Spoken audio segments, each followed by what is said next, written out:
Hai, Assalamualaikum. Welcome back to Ashraf Channel. Kita hari ni nak sembang pasal crime lah. Pasal kes bunuh-bunuh, tembak-tembak, piung-piung. Tak cukup kuat ke suara? Okay guys, Assalamualaikum. Hari ni kita nak cerita pasal satu kes yang quite pelik sebenarnya. Pelik. And dekat ujung tu korang mungkin akan berkongsi rasa dengan Acap sekali. Alright, so kita tak nak cerita banyak. Korang jangan lupa tekan like, subscribe juga, hit bell notification. And jom kita layan video ni dulu. Roll it.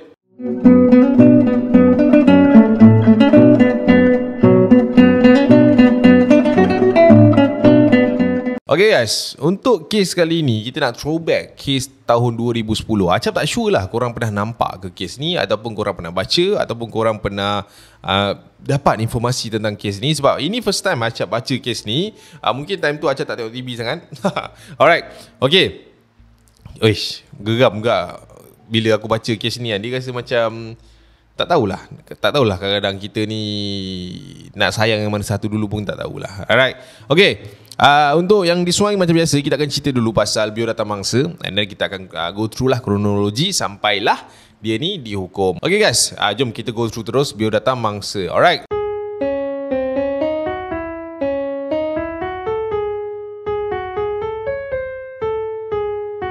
Mangsa yang bernama Safia Humaira, yang pada ketika itu baru berusia 3 tahun. Dia merupakan anak kedua kepada Siti Nurhanim Aziz dengan hasil perkahwinannya bersama Sahari Usul. Diorang kira mak bapak kandung dia lah, dua-dua ni. Alright, so Safia ni dibesarkan oleh atuk, nenek dan ibunya setelah ayahnya dipenjara kerana kesalahan membunuh anak sulung mereka. Okay, disclaimer sikit.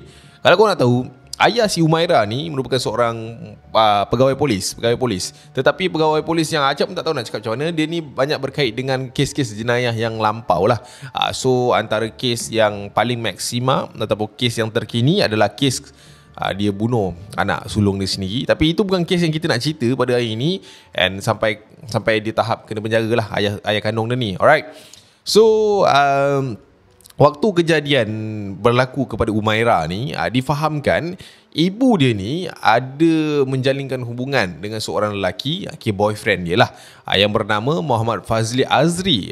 Dan melalui hubungan tersebut, mereka telah mempunyai seorang anak yang bernama Syakimi Iqbal. Jangan tanyalah anak tu datang pada mana. Girlfriend, boyfriend, macam tu lah. Alright guys, jom kita go through kronologi kejadian. Okay.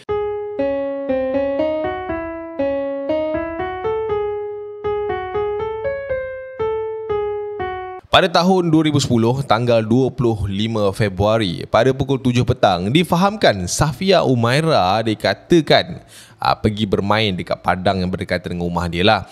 Sedang cerita waktu ni, biasalah guys, budak baru 3 tahun kan, apa je yang dia faham. Difahamkan waktu tu si Humaira ni tengah melihat sekumpulan remaja sedang bermain bola di jalan utama kawasan rumah murah Batu 30 Ulu Yam Lama, Batang Kali, Selangor. Sedang dia tengah tengok budak-budak tu main bola apa semua, dia tak buat apa pun. Dia tak meleceh pun, tak ada pun. Tiba-tiba datang seorang lelaki dengan menaiki motosikal bertindak memarahi Safia sebelum dikatakan macam mana orang kata, dia bertindak dalam keadaan yang hilang pertimbangan dengan menampar, menendang dan memijak kepala si Safia ni, serta dikatakan juga dia ni duk tergajang-tergajang perut Safia ni, sehingga Safia ni nampak dalam keadaan lembik lah waktu tu, hanya kerana alasannya dia masih lagi di luar ketika waktu senja. Ada orang mungkin dengar lah, orang sekeliling dengar yang dia ni marah ke apa kan, kenapa dah maghrib tak balik, whatever lah. Alright, so setelah lebih 10 minit dia belasah budak Safia tu, lelaki tersebut dikatakan beredar dengan motosikalnya dan meninggalkan Safia dalam keadaan terlentang dekat jalan raya berseorangan dekat situ. Alright, orang ramai yang melihat kejadian tersebut dikatakan bergegas untuk mendapatkan Safia kerana dia melihat yang si Safia ni dalam keadaan yang langsung tidak bergerak dan keadaan muka dan tubuh badannya yang sudah mulai pucat. Alright. Waktu ni semua orang panik. Yalah, aku faham lah kan, bila kita nampak bapak marah anak ke, orang tu marah budak, kita bukan boleh suka nak masuk ke apa kan. Mungkin ada masalah, kita tak tahulah kan. Tapi bila dalam keadaan teruk macam tu, diorang pun datang lah. Masa diorang datang, budak ni dah caw, lelaki yang bawa motor tu dah caw. So guys, bila yang bawa motor tu dah gerak, diorang ni cuba untuk mengangkat Safia untuk dibawakan ke hospital. Tetapi belum sempat lagi mereka semua itu buat demikian, lelaki yang tadi itu datang semula ke tempat kejadian dan dikatakan mengangkat mangsa untuk menaiki sebuah teksi yang dipandunya. Dia jadi pelik lah kan. Kau dah bantai budak ni, kau angkat pula dia pergi masuk dalam teksi. Kau nak bawa pergi mana? Orang kat situ tanyalah. Waktu tu lelaki tu mendakwa lah bahawa dia sendiri akan menghantar anak tiri dia ni ke hospital. Menurut beberapa orang saksi yang lain, diorang nampak yang lelaki tu lepas dia dah angkat si Safia ni naik ke dalam teksi, lelaki tersebut masih lagi memukul mangsa ketika berada dekat dalam tu lah. Dan waktu tu keadaan dekat luar tu agak panik dan tertanya-tanya lah. Tapi disebabkan dia guna title anak tiri tu, diorang tak nak lah masuk campur. Dan suspek ada cakap, ini urusan keluarga aku, korang semua jangan masuk campur, biar aku yang settle kan. So kita sebagai orang luar, kita tak nak lah bertindak lebih-lebihan kan. So dia nak bawa pergi mana? Dia bawa pergi klinik guys. Dia orang pergi ke klinik Nirmanda Singh dan dikatakan lelaki tersebut telah pun membuat laporan kepada pihak klinik bahawa mereka baru saja terlibat dalam satu kemalangan yang menyebabkan kepala mangsa ni ataupun badan mangsa ni mengalami kecederaan parah. Dan dia juga mengaku bahawa dia merupakan bapa tiri kepada mangsa. Dan lepas dia dah serahkan mangsa kepada pihak klinik pun menjalankan pemeriksaan dan mendapati mangsa mengalami kecederaan yang serius di bahagian abdomen dan pendarahan pada otak. Dan pada waktu itu juga mereka dapat menjumpai beberapa kesan penderaan pada tubuh si mangsa. So bila dah nampak keadaan yang agak fishy kat situ, jururawat ni nak pergilah mendapatkan bapak tiri itu tadi. Nak pergi tanyalah berkenaan apa yang terjadi. Dia nak maklumat yang lebih lanjut lah, senang cerita kan, tentang kemalangan yang disebutkan tadi tu. Tapi guys, lelaki itu bertindak dalam keadaan yang sangat meragukan. Kerana apa? Dia dikatakan macam cuba nak melarikan diri kerana mendakwa yang dia perlu bergegas ke balai polis untuk buat laporan tentang kemalangan yang tu tadilah. So waktu tu of course lah kan, kita dah hantar pergi klinik. Klinik check, mesti dia tahu punya mana satu jatuh, mana satu dera kan, mesti dia tahu punya. Nak jadikan cerita, mungkinlah pihak klinik telah pun usulkan kes ini kepada pihak polis. Dan keesokan harinya pihak polis membuat siasatan dan dapat menahan seorang lelaki yang juga dikatakan teman lelaki kepada ibu Safia, iaitu Muhammad Fazli Azri. So selepas dia pihak polis membuat siasatan terhadap suspek dan juga mangsa, mangsa telah pun dipindahkan ke Hospital Kuala Kubu Baru dan hasil pemeriksaan mendapati mangsa cedera di tubuh badan selain luka di dagu, lebam di perut serta bawah telinga dan dipercayai juga telah pun meninggal dunia. Mangsa dipercayai dipukul dengan objek tajam dan mengalami pendarahan dalaman sehingga menyebabkan kematian. Dan pada tanggal 27 Februari tahun 2010, Safia telah pun selamat dikebumikan di tanah perkuburan Sungai Buloh. Tak pasal-pasal kan. Kira benda ni jadi 2 hari lah kan. Hari ni jadi hantar klinik, besok siasatan jadi dipindahkan hospital, dan lusa arwah telah pun dikebumikan. Okey, ini atuk dia ada keluarkan statement sebenarnya, atuk dengan nenek dia lah.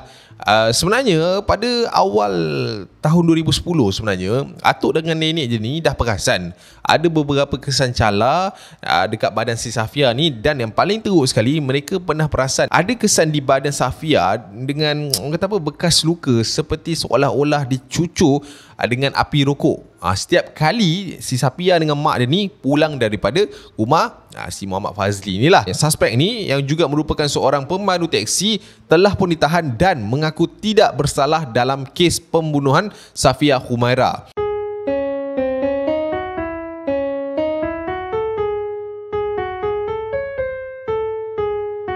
Suspek membuat beberapa statement ataupun dakwaan untuk backup diri sendiri. Yang pertama, jadi 3 tau. Yang pertama, dia mengatakan bahawa kecederaan Safia tu disebabkan mereka berdua ni terjatuh daripada motor dan tidak memakai topi keledar pada waktu itu. Tapi dakwaan tersebut adalah tidak selari dengan keputusan daripada pihak forensik pada waktu itu.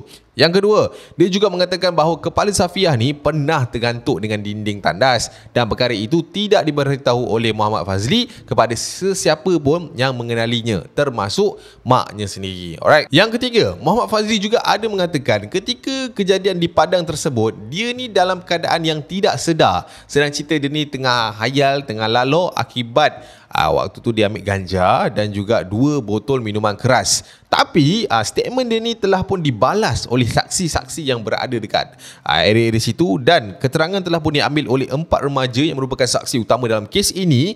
Mereka kata mereka melihat Muhammad Fazli dalam keadaan waras sebenarnya ketika kejadian itu berlaku, dan pada waktu kejadian di Padang itu, kenapa dikata si Fazli ni waras? Sebab Fazli ni boleh marah, boleh pukul, boleh bawa motor balik rumah dan datang balik dengan taksi.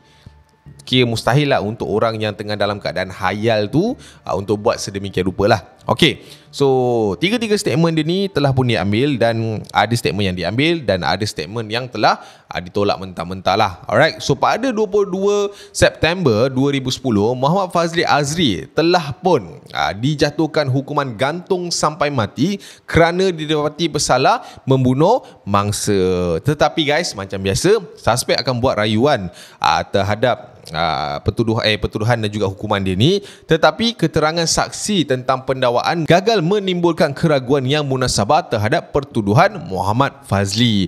Dikatakan keterangan saksi ni agak tidak kukuh dan hukuman itu boleh dikurangkan kerana apa? Kerana kecederaan di kepala itu yang menyebabkan kematian. Sementara Muhammad Fazli ni dia mengaku yang dia langsung tidak sentuh bahagian kepala si mangsa. Alright, berdasarkan rayuan kes tersebut pada 8 Julai tahun 2013, 3 tahun mat benda ni jalan, suspek yang didapati bersalah membunuh anak perempuan teman wanitanya dikatakan telah pun terlepas daripada tali gantung, hukuman gantung.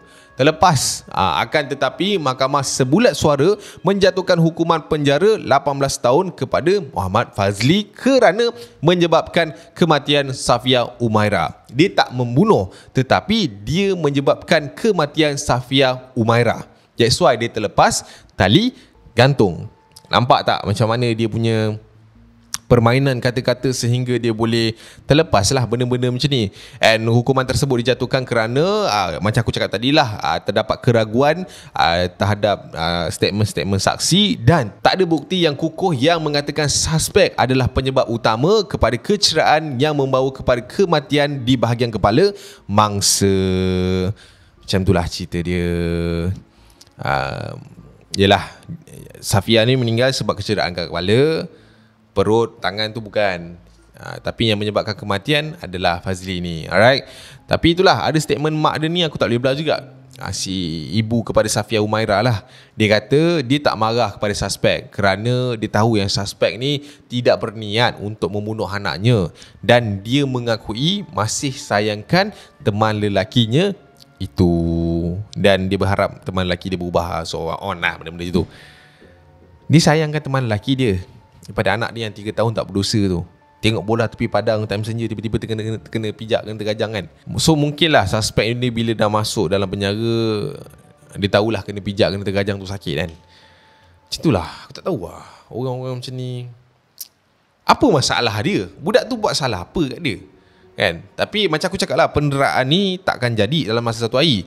Sebab statement atuk dia ni kan daripada awal tahun 2010 lagi, dah 2 bulan 3 bulan lah. Budak tu mungkin dah kena sebat, kena tampar, kena pijak dekat rumah, kena cucuk rokok kan. Ini benda ni dia buat dekat halayak ramai and menyebabkan kematian lah. Tapi macam biasa lah guys, bila kita cerita-cerita pasal benda ni, end up dia lah law dia ni, biasa orang-orang macam ni tak payah budi bicara kan.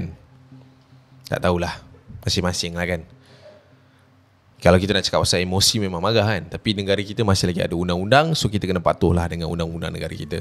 So guys, kita jumpa di video akan datang. I see you and I see you guys. Assalamualaikum. Sebelum apa-apa kita nak habiskan, Acap minta maaf kalau ada tersalah info, terkhilaf bahasa and terkasar bahasa, teremosi ke apa dalam Acap baca kes ni. And InsyaAllah kita jumpa di kes akan datang. Apa yang kita kongsi ni sekadar untuk pedoman, bukan nak sebarkan apa-apa. Ini memang kes jenayah yang telah pun berlaku, kita kongsikan balik sahaja. Alright. And sama-sama kita sedekahkan Al-Fatihah kepada adik Safiah Umairah. Semoga roh beliau tenang di syurga dan berlari-larilah awak dekat sana. Amin. InsyaAllah. Al-Fatihah. Bismillahirrahmanirrahim.